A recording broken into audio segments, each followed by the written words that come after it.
So, Greg, would you consider yourself famous? Within this community, certainly, but not on not in general. I don't get I've been recognized a few times, but usually I don't get recognized out in the streets. So I think famous within esports certainly, but not famous. You are certainly a kind of iconic figure because of all the stuff that's happened. Some games you quit, some rage you've dished out, and obviously your very high skill level. Did you actually expect to become an iconic figure of the StarCraft II community? Or do you actually want to challenge challenge the idea that I'm trying to propose that you're an icon? No, I think that's definitely the case. Just the amount of attention I receive is kind of ridiculous. When I was in StarCraft I, I didn't really expect that. You couldn't comprehend this level of fame as a foreign player in StarCraft I. It just didn't exist. Even if you went to Korea, the only people like that were Guillaume and Ilki. So no, I didn't really expect it all at that point. And then StarCraft II, it just kind of happened. Well, it happened quickly, but it happened gradually. Like everything was ramping up. The first MLG, there was 35 fans, and now there's 3,000 some with 100,000 watching the stream. But it was a progression up and just gradually getting more and more fans. So I kind of got used to it, and I never really thought about that. I just focused on the game, and everything else just kind of comes with it. Does your fame, all the Kraken jokes, and basically everything around you, does it affect you in any way, or does it amuse you or bother you? Some of it's amusing. The Kraken stuff is pretty funny. And Grak is just annoying. As for the fame, generally it doesn't affect me beyond professionally. It's just that's what our industry is. It's advertisement. It's all sponsorship based. So the fame is good for esports. It's good for me, just for practical reasons. But no, I don't think it's gone to my head or anything, and it doesn't really affect my life beyond the gaming world. So no. Tell me an interesting fame-related story, because every guy that's somehow famous in some way will have one of these, like a goofy meeting with a fan, or maybe a totally randomly being recognized on a plane, something like that. Have you had any of these stories? I don't know about goofy, but I've been recognized in public, like completely away from esports. Actually, like 3 or 4 times in airports by security people. So that's kind of a strange coincidence. And then recognized by a guy at Best Buy while I was buying a webcam, and just other random times in public in the West, which I never ever thought would happen. Like in Korea, I kind of could understand, but in the West, I never thought that would happen. As for weird fan meetings, I've had people ask me for hugs. That was a little bit strange. I'm sure there's other stuff, but nothing. There's some really awkward fan meetings, but not in ways that stand out. Nothing particularly freaky. One guy yesterday, he was missing his 2 front teeth. Like he had fake ones, he could pull them out. So he had me pose with my fist next to it like I knocked him out. That was kind of funny. Tell me about your reputation in Korea, because obviously everyone knows your reputation outside. What do the Koreans think of you? I think it's pretty similar to outside, except they're a lot more touchy about that kind of thing. They really dislike the lack of respect, which is funny because they take any opportunity to be disrespectful themselves. Like the moment I say anything to them, they flip out, and everyone lists me as their rival on GSL and stuff. So they're a bunch of hypocrites. But yeah, they don't really like me as far as I know. And that was really surprising. I wasn't aware of it until they started doing the GSL interviews, and everyone said, they want to play me and they want to beat me and laugh at me and stuff. Speaking of, you always speak your mind, or at least you come off as somebody who always speaks his mind. Doesn't really matter if it hurts anyone else or not. Have you always been like that? I mean, in high school, for instance? No, I was a really quiet kid in high school and stuff. I'm still reasonably quiet in real life. It's just when there's something that I have to say, I say it. But no, in high school I was pretty quiet, just kind of kept myself. Everyone says, and I can confirm, you're a really nice guy in real life, but somehow you release the Kraken online, so to speak. What's the difference, the online Greg and the real life Greg? Real life Greg didn't just lose a game. I'm just really, really competitive, and I get mad when I lose. That's just how I express the frustration that comes to anyone with losing. And you'll find a lot of players are like that. They just hide it better, and I don't really bother to do that. But no, that's the sole thing. I get mad when I lose in real life too. I storm off and don't talk to anyone, stuff like that. Yeah, but you also have a history of saying, hey, this player is one-dimensional, he can't do anything except one basing and stuff like that. And, let's just say it's not a very diplomatic approach. Why do you, I would say you're smart enough to know what you're doing, why do you choose to approach opponents like this? It's just, I don't know. It's actually, I just don't think about it from their perspective. It doesn't. If someone has a legitimate critique of my play, they say, like, someone says I left the game versus MMA too early. That's absolutely true. They say it doesn't bother me.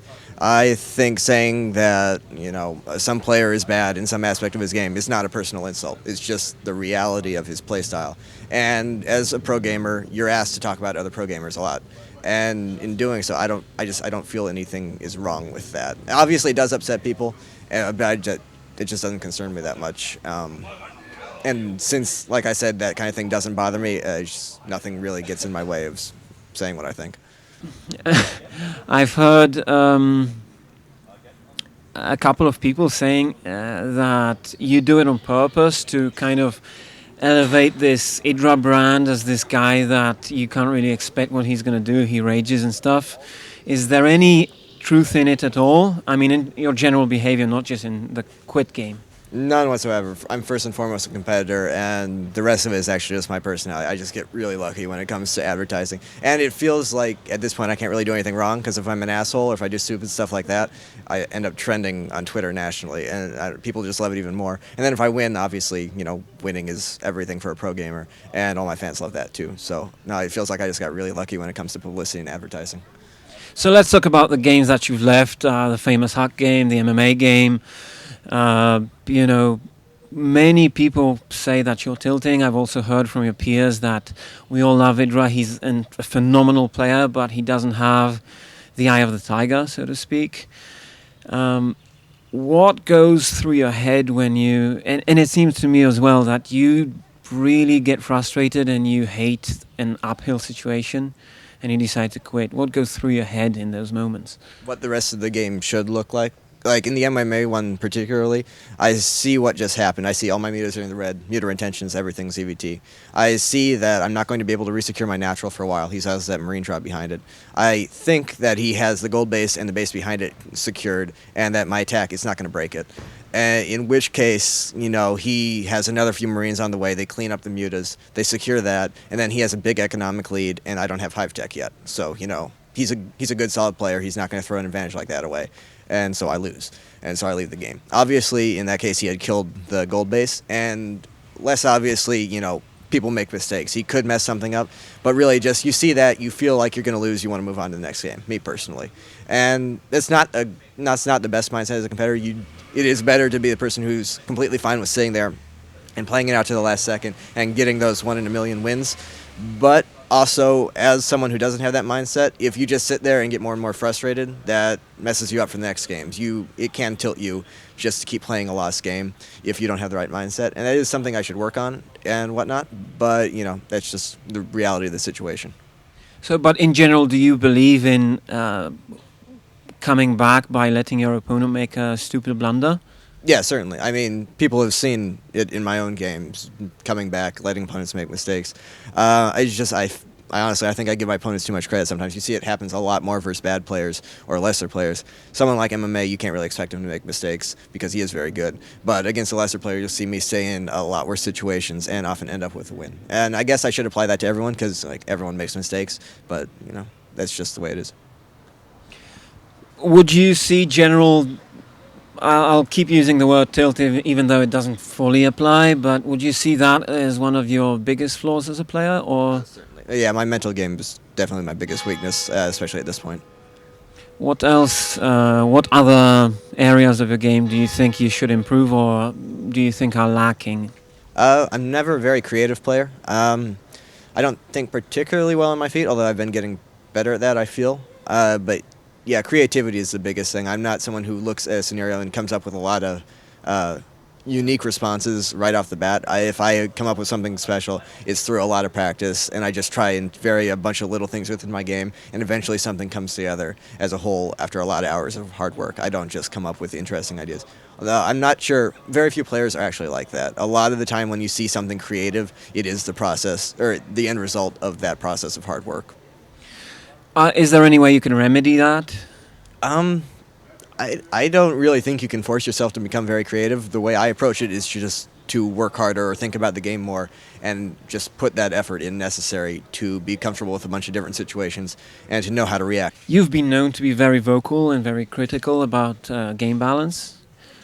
At the same time, if you take a holistic approach, stats are against you because the matches tend to pan out close to 50-50. But you certainly have a different approach to that. Could you explain it a little bit?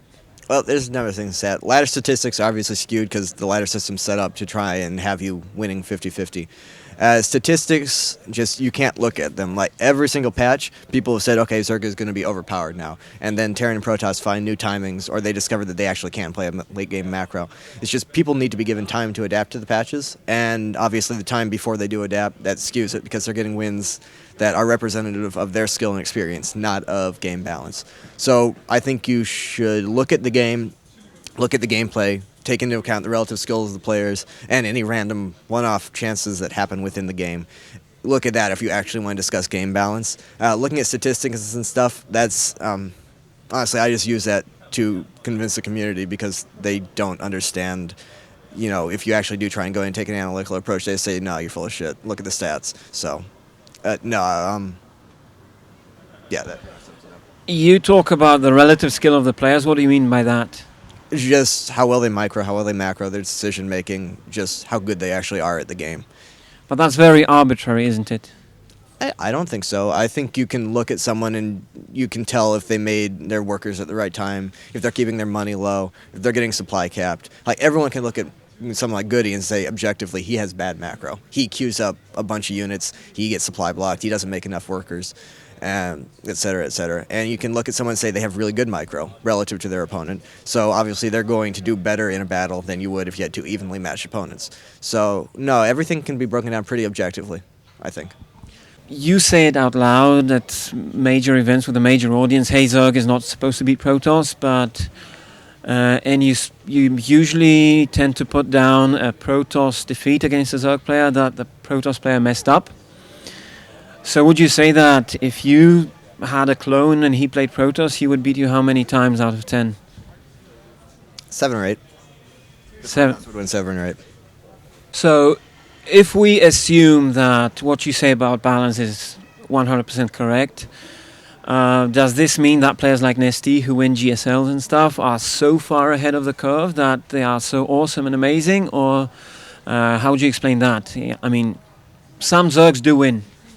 Oh, certainly, but there are other factors involved. He played Inca in the finals. Inca was obviously not on his level. That wasn't a comment on balance. That was a comment on Inca being pretty bad PvZ and Nesty having builds that were prepared for him. And if you look at the season before, Nesty got knocked out first round by someone who is considered a joke by most people, Sen Zenith, and also Boxer Cheesing, I believe. So he just lost first round, then he wins the next season. There's a lot of intangibles. StarCraft II is a young game, and it's a very volatile game. Cheese is very effective. Scouting isn't particularly good. And like I said, it's a young game. People don't have it figured out. You can't tell, you know, just the tiniest scouting information StarCraft 1 could give away a strategy entirely. Everyone knew the game really, really well. StarCraft 2 isn't at that level of maturity yet, so there's a lot more variance early game. It's a lot easier for a lesser player to defeat a better player or to get lucky. But like I said, bracket strength, I mean, obviously, look at my bracket here at this event. I got Naniwa, Thorzane, and MC. With myself, I'd say that's the top 4 players in the tournament. They're all in the bottom bracket. And Huck is away from me within my half. That's a really easy bracket. I could get through that and, you know, end up in the finals, despite the fact that I couldn't beat MC or something, or a good Protoss, just because I'm going to avoid them until that point. And if you look at it, we got 3 Zergs through. All 3 of us had easy groups, and I'd say that at least 2 of the 3 of us are worse than Rhett and Demaga. They got knocked out because they had hard groups. There's just so much involved that you can't take statistics and tournament wins and all that to prove anything in a rational discussion.